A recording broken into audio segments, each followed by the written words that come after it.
Bien, vamos a entrar a la palabra del Señor. Vamos a entrar a Mateo 24. Vamos a hacer algunas aclaraciones antes en relación a este tiempo que vamos a estar viendo estos pasajes.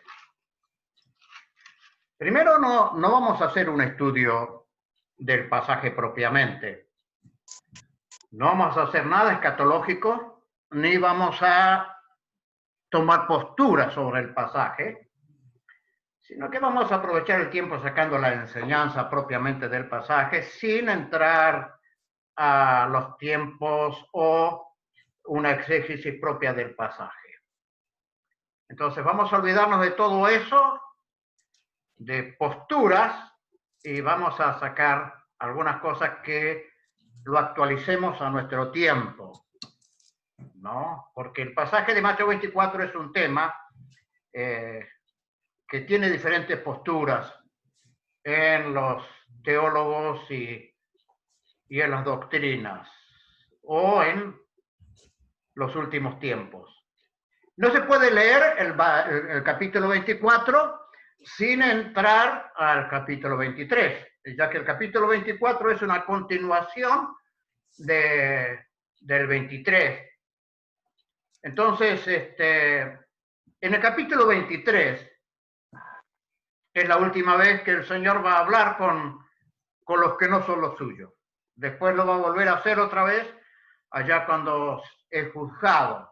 Pero acá se silencia, vamos a decir así, se silencia la voz del Señor al pueblo. Mateo es uno de los evangelios muy interesantes. Si uno tuviera que dividir este evangelio en algunas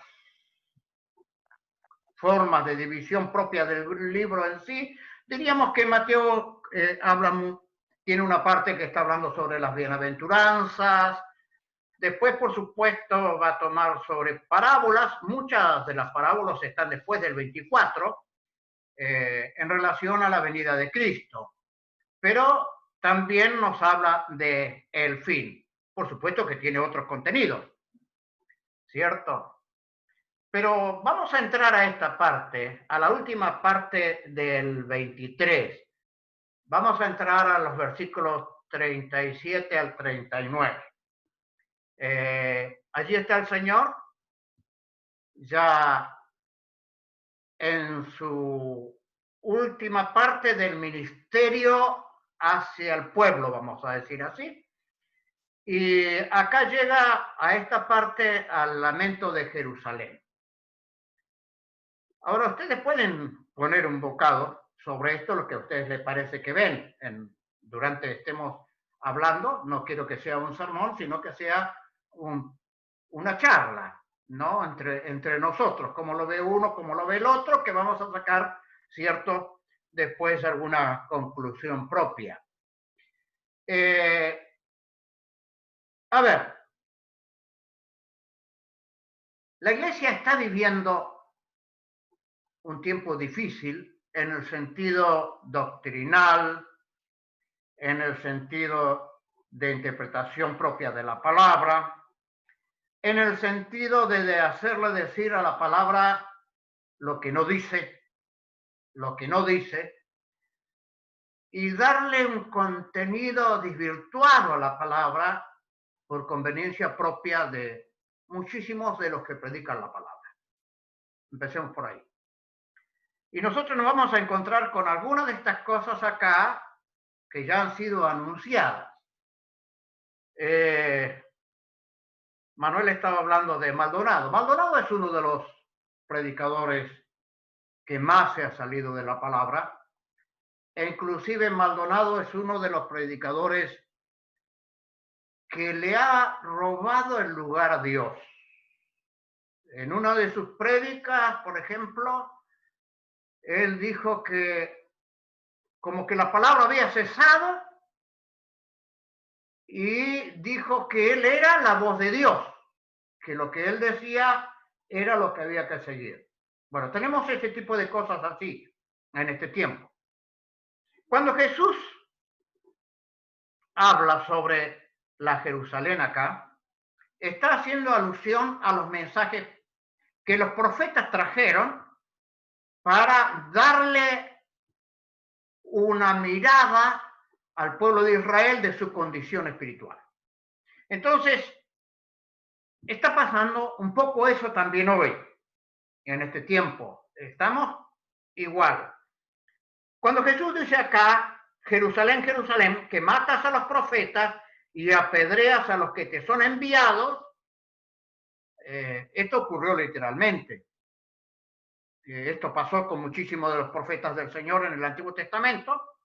¿Cuántas veces quise juntar tus hijos, como la gallina junta sus polluelos, debajo de las alas, y no quisiste? Y aquí vuestras casas os ha dejado desierta. El Señor está pensando, acá cuando está diciendo esta parte, está pensando en Jeremías 22:5, cuando habla una sentencia al pueblo de cómo quedaría, es cierto, la casa del rey de aquel tiempo atrás, y vuelve su mirada hacia Jeremías 22:5, él. Y en Jeremías 22:5, por ejemplo, él le está diciendo ahí más, si no oyeres estas palabras, por mí mismo he jurado, dice Jehová, que esta casa será desierta. Entonces va para atrás, trae esto al presente y lo aplica al presente. La casa desierta. Porque os digo que desde ahora no me veréis hasta que digáis, bendito el que viene en el nombre del Señor. A ver, el Señor está en su mente pensando lo que va a ocurrir un poco más adelante en relación al lugar donde va a ir, que está anunciando propiamente su muerte cuando deja este bacho acá, desde ahora no me veréis hasta mi regreso. Entonces ahí hay algo para que pensemos, qué va a ocurrir en el medio, qué va a pasar en el medio. El Señor está mirando hacia la sentencia de la cruz. Muy bien. Esta es su última parte. Los judíos entendieron esto. Los judíos oyentes no preguntaron esto. Ninguno le vino a hacer una pregunta, ¿qué quería decir con esto? Ninguno habló con él. Pero sí quedaron con este pensamiento sus discípulos. Más adelante vamos a ver las preguntas de los discípulos. Ahora bien, Jesús se despide de la gente, ¿cierto? Por eso dije que es todo un combo, estos dos pasajes. Y entonces Jesús salió del templo y se iba. Ahora prestemos atención. De acá en más el discurso está destinado a los discípulos. No está destinado a la gente común. Es decir, la relación acá va a ser maestro-discípulo. Bueno, entonces él sale del templo con sus discípulos. Y si tenemos que hablar de un profeta, en este caso vamos a decir Jesús es el profeta, ¿no? Y gracias a Dios que Jesús es el profeta acá, porque escuchando a tantos profetas de estos tiempos que profetizan tantas cosas que desvirtúan muchas veces en sus profecías la palabra del Señor. Y que den gracias a los profetas que no viven en el Antiguo Testamento. Porque si no, habría muchos muertos. ¿Cierto? Porque era la ley. El profeta mentiroso era matado. Entonces, acá el profeta es el Señor Jesucristo. Ahora, Jesús salió del templo y se iba. Ahora se acercaron sus discípulos para mostrarle los edificios del templo. A ver, Israel ha tenido muchos templos. Bueno, muchos, es un decir. Recordemos que el primer lugar santificado donde estaba la presencia del Señor era el tabernáculo. En el tabernáculo en el desierto encontrábamos una serie de cosas que algún día quizás podamos llegar a estudiar, y es muy interesante el estudio sobre el tabernáculo. Cada cosa en el tabernáculo tenía su razón de ser y su uso para la adoración a Dios. Pero después, recordemos que David... ¿Cómo? Se está por cortar, 20 segundos queda. Bueno, recordemos que David quiso hacer un templo. ¿Ahí se corta? Volvemos enseguida, ¿eh?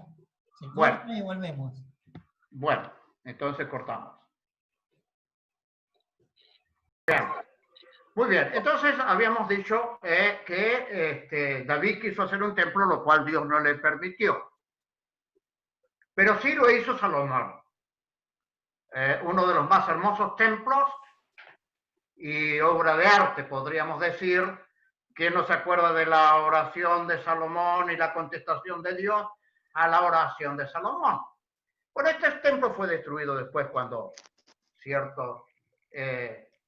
desgraciadamente Nabucodonosor toma todo, se destruye todo, en fin. Pero después tenemos el retorno, cuando Zorobabel hace otro templo, y es el templo que existió hasta el tiempo de Jesús, cuando Herodes primero hace la reconstrucción del templo y lo reforma y pasa a ser el templo en los tiempos de Jesús. En ese templo está el Señor. Un templo grandísimo, una mole grandísima, algo maravilloso, algo precioso, y del cual los discípulos están admirados de eso. Y sobre eso Jesús va a dar esta profecía. Y la profecía es que el Señor les dice: ¿veis todo esto? De cierto os digo que no quedará aquí piedra sobre piedra que no sea derribada. Muy bien. Piedra sobre piedra que no sea derribada. Es decir que todo esto quedó más o menos 40 años después, totalmente destruido, porque Tito destruye en el año 70 este templo y solamente quedó lo que hoy conocemos como el Muro de los Lamentos. Se dice que en el pensamiento de Tito era que tal obra se conservara por lo maravilloso que era, pero desgraciadamente sus soldados quemaron el templo de tal manera que algunos historiadores dicen que todo el oro que había en el templo se derritió y que los ladrillos quemados quedaron recubiertos de oro, los cuales fue un preciado botín para muchos. En este templo está el Señor y desde este templo va a hablar con sus discípulos a lo que serían las cosas futuras. Entonces, lo saca al Monte de los Olivos, y el Monte de los Olivos es como un buen mirador donde se podía ver toda la ciudad, pero recordemos que está con sus discípulos. Y es a ellos que les va a decir todas estas cosas que van a acontecer. Pero esto viene porque los discípulos preguntaron. Uno de los discípulos pregunta sobre cuándo van a ocurrir estas cosas y qué cosas van a pasar, qué cosas van a ocurrir. Marcos 13:3, por ejemplo, allí tenemos los nombres de los discípulos que estaban preocupados, que no eran todos tampoco, sino que era un grupo de algunos de ellos que lo llamaron aparte y le preguntan al Señor sobre esto. Dice acá en Marcos 13:3, y se sentó en el monte de los olivos frente al templo, y Pedro, Jacobo, Juan y Andrés. Ellos fueron los que le preguntaron, mientras que Mateo nos dice de sus discípulos. Muy bien. Y ahí frente al monte de los olivos, los discípulos preguntan y el Señor va a comenzar a decir algunas cosas que si lo relacionamos con nuestro tiempo, vamos a decir que se están cumpliendo. Yo no quiero decir que esto que está pasando la pandemia de hoy se está cumpliendo porque esto tiene su cumplimiento, pero lo voy a dejar a un pensamiento libre. Se ha hablado mucho de esto, se han predicado un montón de cosas de esto, pero todos sabemos que estas cosas van a ocurrir. La pregunta es, ¿a ustedes les parece que la iglesia debe orar para que esto no ocurra? No. No, Es una pregunta. no, porque ya está escrito. Ajá. Tiene que pasar. ¿Cómo? Que tiene que pasar. Tiene que pasar. En muchísimas iglesias se está orando para que esto no ocurra. Pero esto va a ocurrir por más que la iglesia ore. Porque es algo que dijo el Señor. Cuando decís que esto no ocurra, específicamente, ¿a qué te estás refiriendo? Que no pasen estas cosas. De la pandemia. De la pandemia, Lo que sea. lo que sea. ¿Qué les parece a ustedes? No, es que esto está escrito, ¿Qué va a ocurrir? que va a ocurrir. Nosotros no lo podemos evitar. Podemos orar para que el Señor tenga misericordia de Guardar a nosotros, sus hijos. de guardar a sus hijos, como lo hizo Jesús. Podemos orar por las personas para que puedan conocer, sea una oportunidad para conocer, que esta sea una oportunidad para predicar su evangelio, su palabra, sea una herramienta para que nos dé sabiduría, pero orar para que esto se evite y Dios ya tomó la decisión, ya la manifestó en su palabra. Es algo que no podemos evitar. Y no. Perfecto. Pero sí podemos asumir.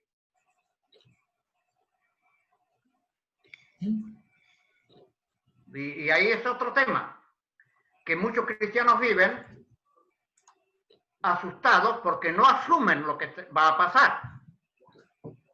En el caso, creo que los cristianos debemos asumir que esto va a ocurrir, pero podemos orar para que la misericordia de Dios con aquellos que no saben o han escuchado puedan convertirse al Señor.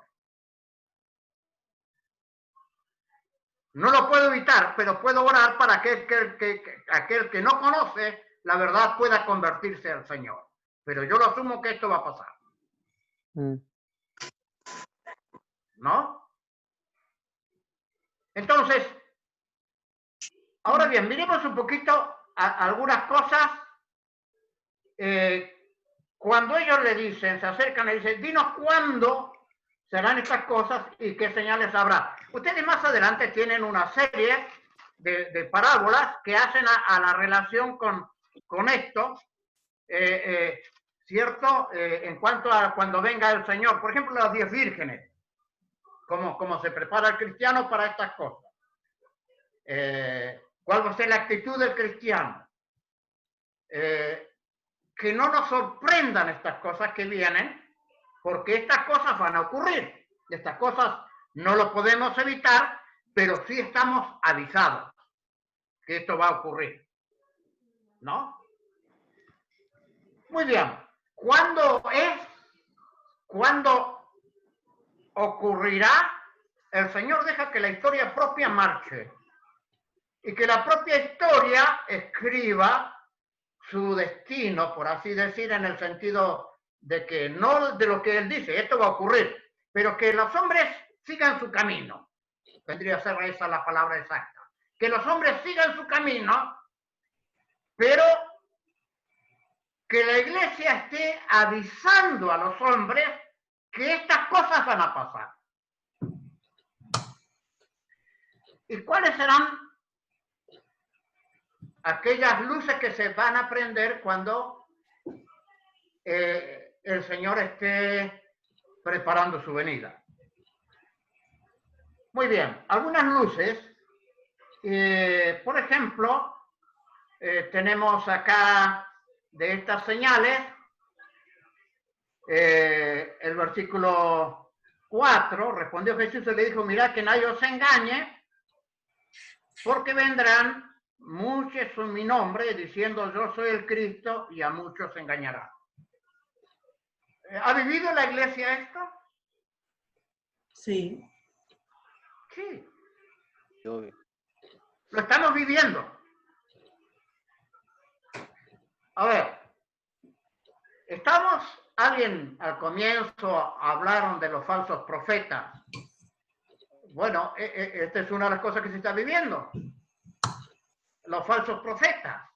Y es interesante ver en el mundo evangélico, voy a llamar así, de muchos que han sido engañados y muchos que corren tras buscando una profecía. Una de las cosas que se ha sembrado hoy, por ejemplo, y se predica es el famoso evangelio de la prosperidad. De que Dios hace todas las cosas por amor, que Dios es amor, de que todo se puede perdonar, de que Dios es misericordioso, pero es un evangelio que carece de responsabilidad personal. ¿Qué es el evangelio de responsabilidad personal? Es el evangelio donde el individuo se ve como pecador, como responsable de sus actos y como condenado. Y que necesita un Salvador que le perdone sus pecados, que le salve y le transforme. Un evangelio de la cruz. A menos que no se reconozca el pecado personal y al menos que no se tenga a Cristo en el corazón que murió en la cruz del Calvario, entonces es el evangelio, ¿cierto?, que salva, un evangelio cristocéntrico en la cruz. Pero un evangelio de prosperidad ofrece de que todas las cosas van a ir bien. Es el evangelio sin base, es el evangelio light, y esas cosas ocurren, es el evangelio emotivo, y eso está pasando. Es decir, a ver, estas son cosas que están pasando en nuestro tiempo, y la iglesia de este tiempo está viviendo con eso. Entonces la iglesia se está haciendo una iglesia que no tiene rumbo, donde está llena de gente sin convertirse. Es una iglesia de terapia emocional para la gente, pero no una iglesia que imparta vida eterna, por ejemplo, a través del mensaje cristocéntrico. Entonces aparecen los profetas que van a dar una palabra a aquellos que quieren oír cosas lindas.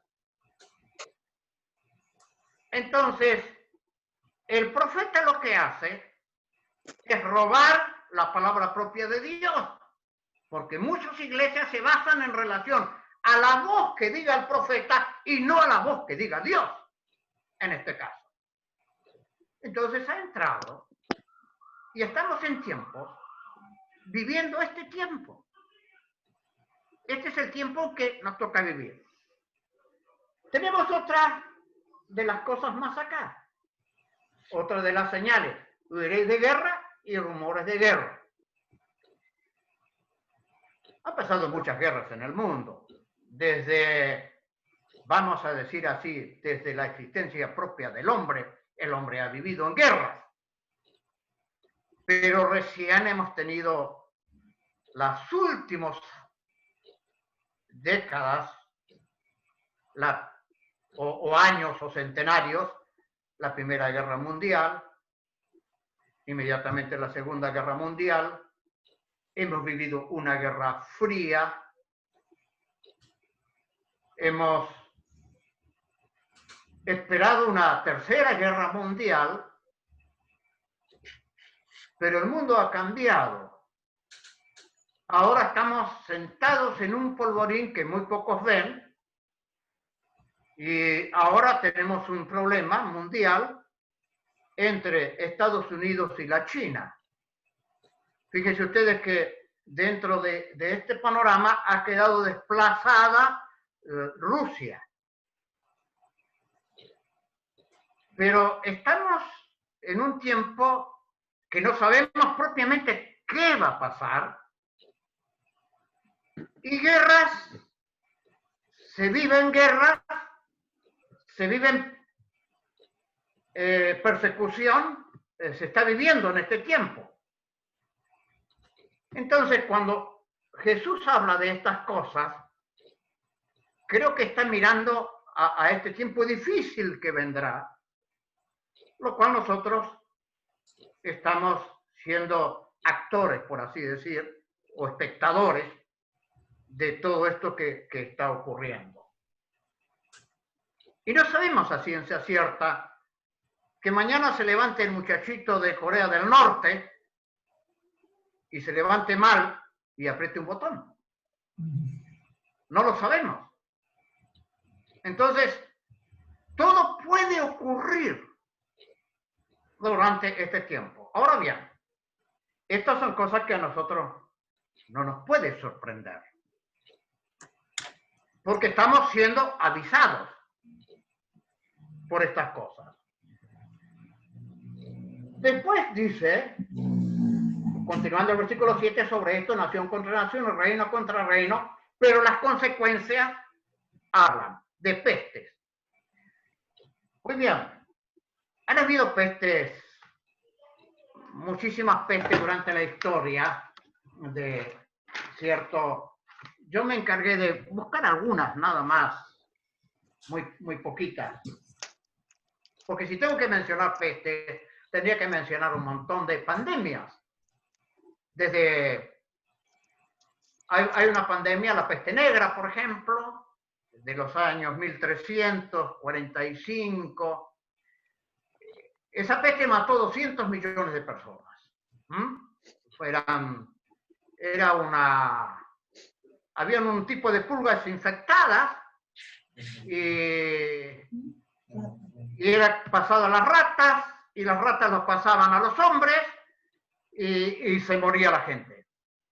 Después vino la viruela en 1520, mató el 90% de los nativos americanos, esa peste, y mataba más o menos por año 400.000 europeos, esa misma peste. Después vino la peste española, también, que murieron aproximadamente 50 millones de personas. Wow. Bueno, después tenemos algunas otras pestes, ¿cierto? Si le podríamos llamar pestes como el SIDA, que matan 30 millones en su tiempo, la gripe asiática, que mató como 1 millón y algo de personas, el cólera, también lo mismo, la fiebre amarilla. En fin, podríamos decir, esta peste ha matado menos personas que esa otra peste. Está bien, la ciencia ha avanzado mucho, ha avanzado muchísimo la ciencia. Pero lo que tenemos hoy es una cosa avisada. Es una cosa avisada. Muy bien. Ahora, hambre. En cuanto a las pestes, hay muchísimo para hablar, sobre esto porque hay muchísimas teorías de dónde nació este virus. Al menos hay tres cosas que se manejan. Una que fue un problema que China creó para vengarse de su comercio con Estados Unidos. La otra es que manipulando virus, se les escapó un virus y creó esto en los laboratorios. Y la otra es la famosa comida china de los murciélagos. Entonces están estas teorías. Ojalá supiéramos la verdad. Nunca lo vamos a saber. Nunca vamos a saber cuál es la verdad. Pero lo cierto es que hay intereses detrás de todo esto. Hay muchísimos intereses. Fíjense ustedes que una de las cosas que dice el señor acá, que tiene que ver con el hambre. El hambre está directamente hoy relacionada con la economía mundial. A ver, un país europeo estornuda y a nosotros acá en América Latina nos duele la cabeza. ¿Por qué? Porque la economía está globalizada. Y la economía globalizada tiene que ver mucho con la industria, tiene que ver mucho con la parte comercial, tiene que ver mucho con los productos a nivel mundial. Los países que tienen tratados de globalización en su economía sufren muchísimo los problemas que le pase al mundo. Argentina es uno de los países más cerrados hoy por hoy en cuanto a su economía. No tiene una economía abierta como tienen otros países. Entonces, eso salva un poco mejor la situación. Pero en alguna medida estamos ligados a la economía mundial y a todo lo que hace propiamente la alimentación mundial. Dependemos de todas estas cosas. Entonces el hambre pasa a ser un tema generalizado también. ¿Por qué? Porque no hay comercio. Fijémonos en cuánto vamos a empobrecernos nosotros acá en Argentina por el tema de la pandemia esta. Estados Unidos perdió... Se dice que vamos a terminar con un 60% de pobreza. Bueno, ahí está. Estados Unidos tiene 30 millones de personas hoy cesantes. Sin trabajo. Sin trabajo. ¿Cuántos van a quedar acá en Argentina? No sabemos. Estamos viendo los comercios cerrando porque la gente está devolviendo la llave a sus dueños de los locales porque no tienen cómo. A ver, una de las cosas que yo estoy viendo estos días, vemos los grandes negocios y vemos a los dueños saliendo en televisión diciendo no puedo sostener esto. Usted pensará, tiene un gran negocio, puede sostenerlo, tiene dinero. Pero resulta que ahora se comienza a leer la carta y el mismo hombre que nosotros creemos que tiene plata, no tiene plata. No tiene plata. Entonces, hoy son millones de argentinos que no pueden trabajar. Entonces, ¿qué pasa con esos millones de argentinos? Había un señor ahí en la televisión que en un negocio importante diciendo no tengo para comer hoy. A ver, no todo lo que brilla es oro. Entonces comienza el hambre porque tenemos una economía globalizada y viene una pandemia y te muestra la realidad. Entonces Jesús está hablando de eso. Nos está mostrando que Él va a venir. ¿Cuándo? No lo sabemos, porque aún los ángeles del cielo lo saben, sino que es soberanía del Padre. Pero sin embargo, nos está mostrando. Nos está mostrando qué es lo que va a ocurrir. Entonces, ahí esta economía. Esta economía trae, esta peste trae hambre. Por supuesto, está hablando de terremotos y el que no vivió un terremoto no sabe qué es un terremoto. Bueno, Yo viví el terremoto más grande de la historia. Sí, Manuel. Hay zonas en donde hubo terremotos y no salió ningún noticiero este último tiempo. ¿Ves? O sea, estos Ahí últimos está. meses. Estos últimos meses.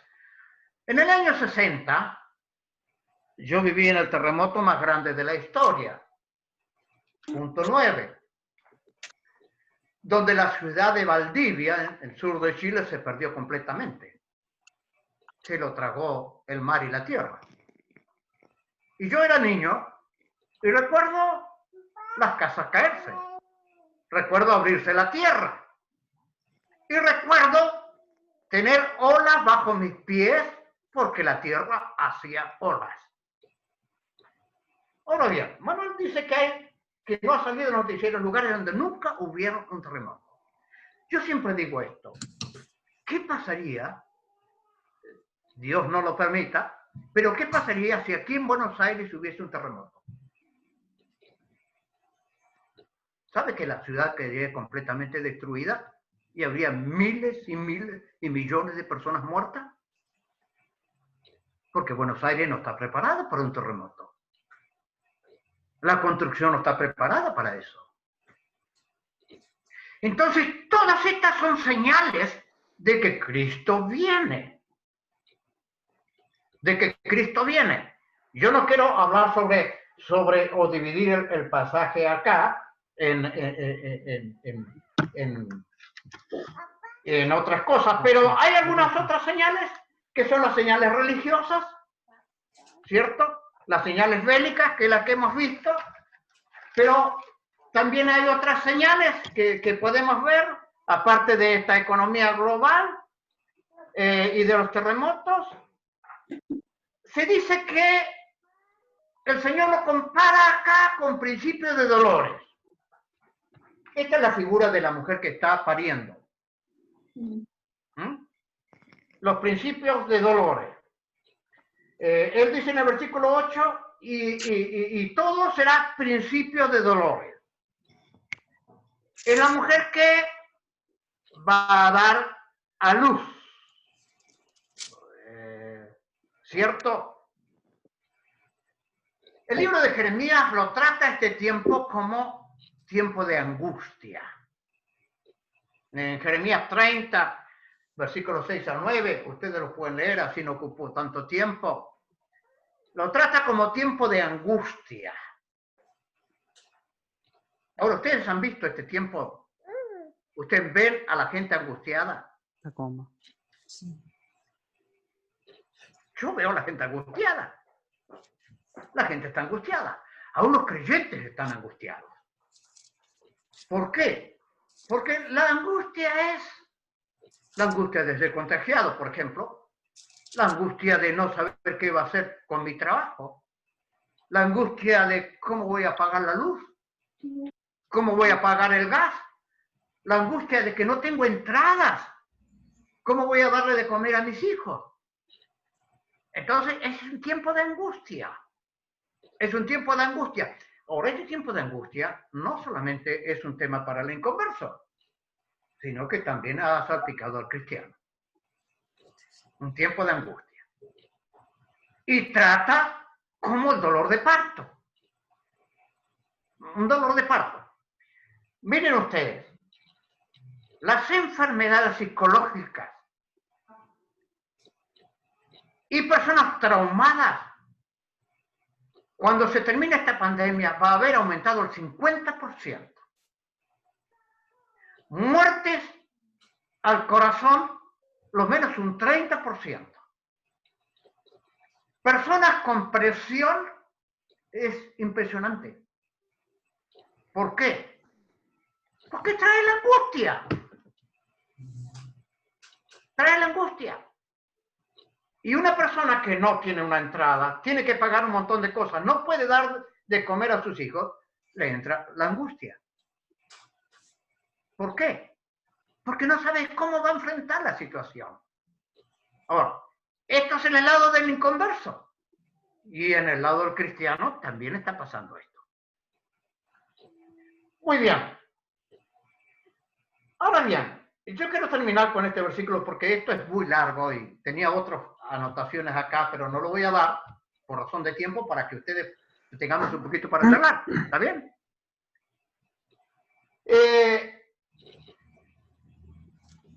Habla el versículo 12. Versículo 12, voy a tomar nada más. Por supuesto, el 14 y más adelante está dando otro panorama también que sigue hablando del evangelio globalizado y un montón de cosas más, pero no lo voy a tocar ahora. Dice que por haberse multiplicado la maldad, el amor de muchos se enfriará. ¿Y qué aspecto es esto? El amor de muchos tiene que ver con la familia, la iglesia, tiene que ver con propiamente el prójimo, el amor de muchos. Tiene que ver con el sentir de toda nuestra parte emotiva. Podemos ver los noticieros hoy y estamos tan acostumbrados a ver tanta sangre y cosas por el estilo que ya no sentimos nada. Que ya es una cosa más en la vida, algo más que pasó. Enfriarse de una forma u otra a hacer o matar el amor, hoy en todas las áreas de la vida es muy fácil. Entonces se ha perdido la parte emocional y emotiva de las personas. Entonces se ha enfriado eso.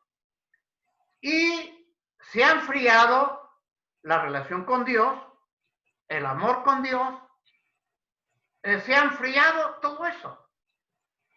Hoy grababa para las redes sobre Apocalipsis capítulo 2, cuando habla sobre recuerda de dónde has caído o dónde dejaste tu primer amor.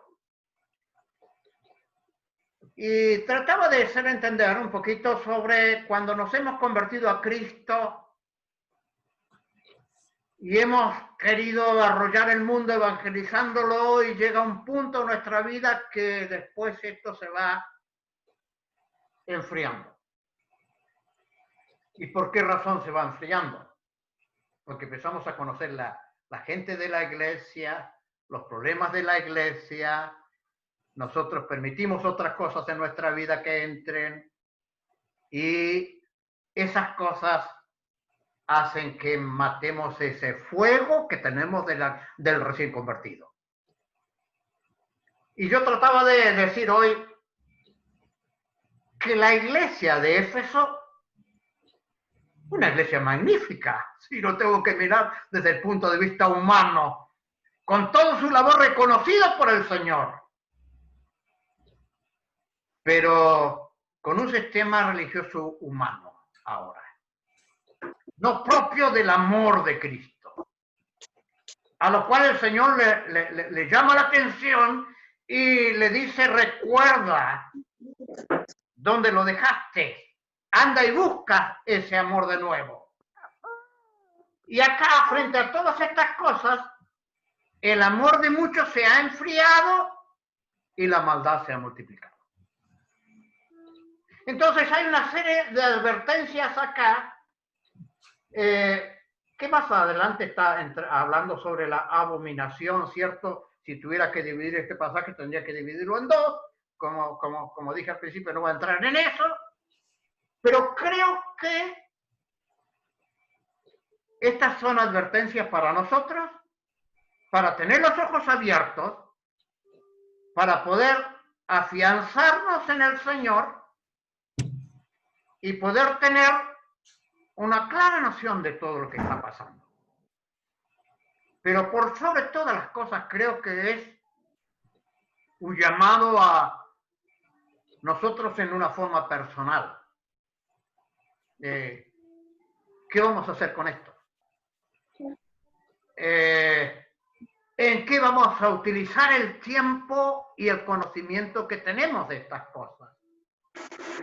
¿Y cómo vamos a dar a conocer el amor de Cristo para que otros conozcan esta verdad y puedan tener a Cristo en el corazón?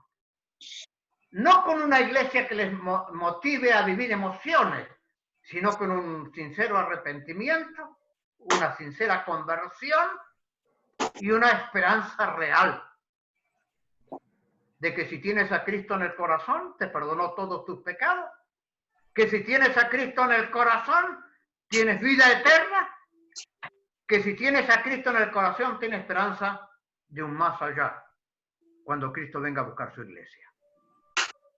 Ahora, esto nos hable a nosotros los ojos de que Él vendrá, pero que estas cosas están ocurriendo, porque pronto vendrá a buscarnos. Entonces tengo que mirar desde este punto de vista.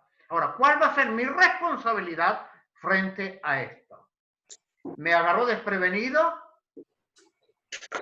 ¿O tengo que esperar en el Señor, pero dar a conocer que a pesar de todo hay una salida y ese es el camino de la salvación para aquel que no lo tiene? Para aquel que no lo tiene. En último de los casos, cierto, pienso como decía el apóstol Pablo, con Cristo estoy juntamente crucificado, ya no vivo yo. Mi vida está centrada en Cristo a pesar de todo lo que venga.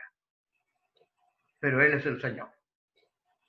Y me lo advirtió y me dijo que estas cosas van a pasar.